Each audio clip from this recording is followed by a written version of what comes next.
이 새벽에 하나님 우리에게 주시는 말씀은 잠언 17장 8절의 말씀입니다. 뇌물은 그 임자가 보기에 보석 같은즉 그가 어디로 향하든지 형통하게 하느니라. 아멘. 이는 살아계신 우리 하나님의 말씀입니다.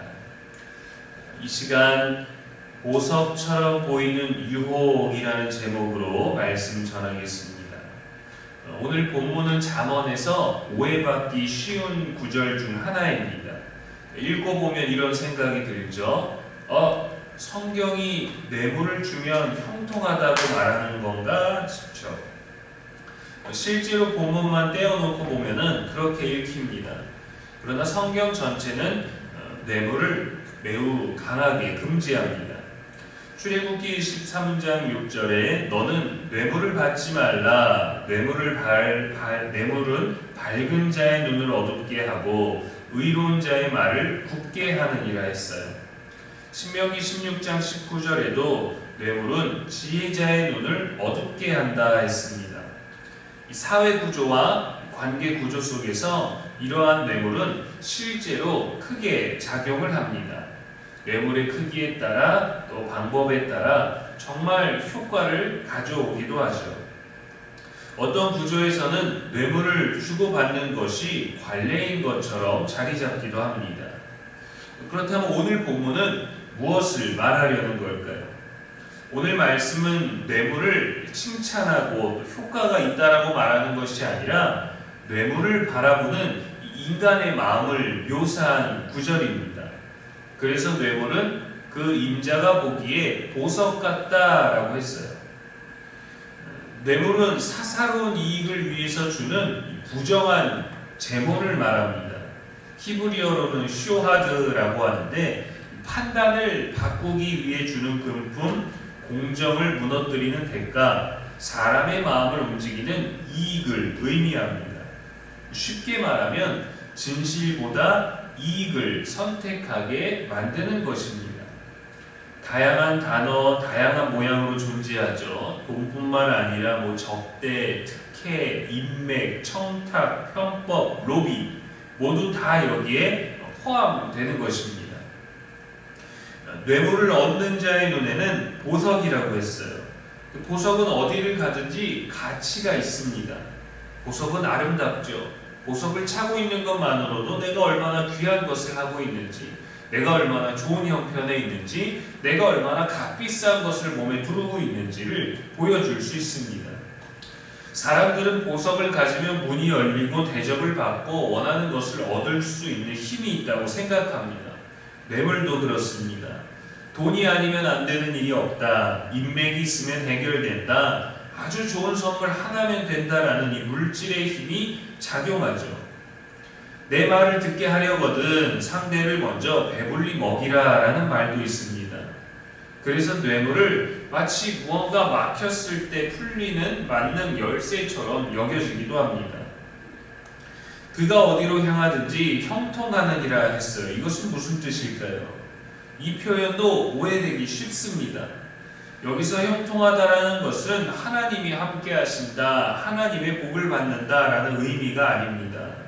뇌물을 사용하는 그 사람의 주관적인 경험을 말하는 거예요.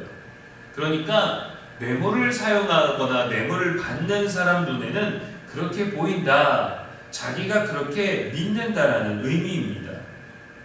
실제로 세상에서는 뇌물로 일이 풀리는 것처럼 보이는 경우가 있습니다.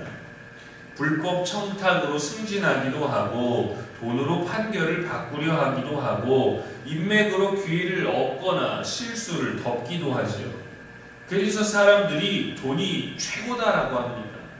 일이 잘 해결할 수 없다면, 돈으로 해결되지 않는다면 그것은 돈이 부족한 것이다 라고 말하죠. 뇌물을 주는 자는 영원할 거라고, 다 덮어질 수 있을 거라고, 해결될 수 있을 거라고, 내가 뭔가 선택을 받을 수 있을 거라고 믿는 것입니다. 실제로 그렇게 유지되기도 하고요. 솔로몬은 왜 이 구절을 기록했을까요? 솔로몬은 인간의 마음을 너무도 잘 알고 있었기 때문입니다. 사람은 눈앞의 유익을 보면 하나님의 공의를 잊기 쉽습니다. 누군가가 원리대로 원칙대로 일을 하는데 누군가가 와서 뇌물을 줬습니다. 그러면은 이 원리 원칙을 이 사람에게 적용하고 싶어 하죠. 근데 이 사람에게서 뇌물을 받았는데 또 다른 사람이 와서 먼저 뇌물을 줬던 사람보다 더 많은 양, 더 좋은 것으로 뇌물을 줬다면 원리 원칙이 이 사람에게 적용하던 것이 이 사람에게로 옮겨지는 것이 어쩔 수 없는 사람의 마음입니다. 이 모든 것들을 거절했다면 기존에 유지되었던 원리 원칙이 작용하지만 사람을 받은 것에 대해서 조금 움직였다면 당연히 더 많이 주는 사람에 의해서 움직일 수밖에 없는 것이죠. 잠언 29장 4절에도 왕은 정의로 나라를 견고하게 하나 뇌물을 억지로 거두는 자는 나라를 멸망시키느니라 했어요. 뇌물은 잠시 문제를 해결하고 이익을 주는 것 같지만 결국 사람과 가정과 나라를 무너뜨리기도 합니다. 사무엘은 훌륭한 선지자였습니다. 그러나 그의 아들들은 그렇지 않았어요. 사무엘상 8장 3절에 그의 아들들이 그의 행위를 따르지 아니하고 이익을 따라 뇌물을 받고 판결을 굽게 하니라 했어요. 결국 이 일은 이스라엘 백성들이 불만을 품고 왕을 요구하는 계기가 되었습니다. 한 사람의 뇌물이 한 사람만 망치는 것이 아니라 공동체 전체를 흔들었습니다. 가룟 유다는 은 30에 예수님을 팔았습니다. 그 돈은 그에게 보석처럼 보였을 거예요. 영원한 부를 약속해 주는 것처럼 보였을 겁니다. 잠시는 형통하고 이익에 만족했을 겁니다. 그러나 결국 그 돈은 생명을 살리지 못했고 양심도 평안하게 하지 못했습니다. 평안을 잃고 죄책감을 이기지 못해서 끔찍한 결말에 이르게 되었죠. 성경은 그의 마지막을 얼마나 처참하게 기록하는지 모릅니다. 예수님은 사람의 마음을 돈으로 사지 않으셨습니다. 기적을 돈으로 팔지 않으셨고 진리를 타협하지도 않으셨습니다. 사탄은 광야에서 세상의 영광을 제안했습니다. 만일 내게 엎드려 경배하면 이 모든 것을 너에게 주겠다. 그러나 예수님은 거절하셨습니다. 왜냐하면 하나님의 뜻은 돈으로 살 수 없기 때문이죠. 오늘 우리의 뇌물은 무엇일까요? 먹는 것, 받는 것, 어떤 순서를 먼저 제공해 주는 것, 대우해 주는 것. 우리는 법적인 뇌물을 주고받지 않을 수도 있습니다. 그러나 마음의 뇌물은 어떻습니까? 인정받기 위해 진실을 숨기거나 이익을 위해서 원칙을 포기하거나 관계를 위해서 양심을 타협하거나 편의를 위해서 정직을 내려놓거나 하진 않습니까? 오늘 말씀은 뇌물의 효과를 칭찬하는 말씀이 아니라 뇌물에 쉽게 흔들리는 또 뇌물을 받은 자의 마음을 보여주는 말씀입니다. 사람의 눈에는 보석처럼 보여도 하나님의 눈에는 이미 올무가 되어버렸을 수 있습니다. 그래서 성도는 눈앞의 이익보다 언제나 하나님의 공의를 선택해야 합니다. 세상은 돈이면 길이 열린다고 합니다. 막힌 것도 뚫린다고 합니다. 더 많은 기회, 더 많은 길을 얻는 것은 사실입니다. 그러나 하나님은 여전히 정직이 길을 연다고 말씀하십니다.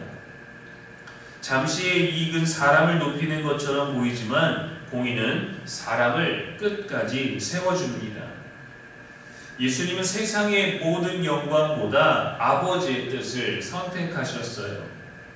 우리도 보석처럼 보이는 유혹보다 하나님의 말씀을 더 귀하게 여기는 성도가 될 수 있기를 주님의 이름으로 축원합니다. 기도하겠습니다. 하나님 아버지, 새벽에도 주의 전에 나오게 하시니 감사합니다. 눈앞에 이익의 마음을 빼앗기지 않게 하시고 정직과 공의를 더 귀하게 여기게 하옵소서. 세상의 보석보다 하나님의 말씀을 더 소중히 여기며 잠시의 형통보다 영원한 진리를 선택하는 지혜를 허락하여 주옵소서. 예수님처럼 끝까지 정직과 순종의 길을 걷게 하여 주옵소서. 오늘도 우리의 영원한 소망이 되시는 예수님의 이름으로 기도합니다. 아멘.